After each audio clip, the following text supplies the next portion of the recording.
మగవాళ్ళకు బంగారం అంటే ఎంతో ప్రీతి.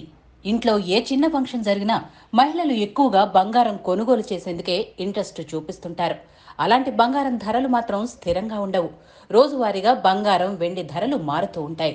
ఈ నేపథ్యంలో యోయో ఛానల్ తమ వ్యూవర్స్ కోసం బంగారం ధరలకు సంబంధించిన సమాచారాన్ని అందిస్తుంది. గత కొద్ది రోజులుగా బంగారం ధరలు పెరిగిపోతూనే ఉన్నాయి. ఆకాశమే హద్దుగా పెరిగిపోతూ తగ్గేదేలే అన్నట్టుగా దూసుకుపోతున్నాయి. నెల వ్యవధిలో 24 క్యారెట్ల బంగారంపై ఏకంగా 9,000కు పైగా పెరిగింది. వచ్చే 2 నెలల్లో తులం బంగారం 1,00,000 కూడా చేరవచ్చునని అంటున్నారు. ఇలాంటి తరుణంలో బంగారం ధరలకు కాస్త బ్రేక్ పడింది.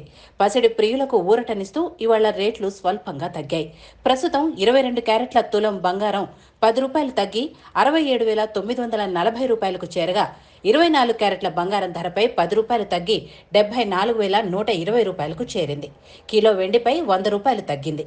మార్కెట్లో కిలో వెండి ధర రూ. 86,400 వద్ద కొనసాగుతోంది.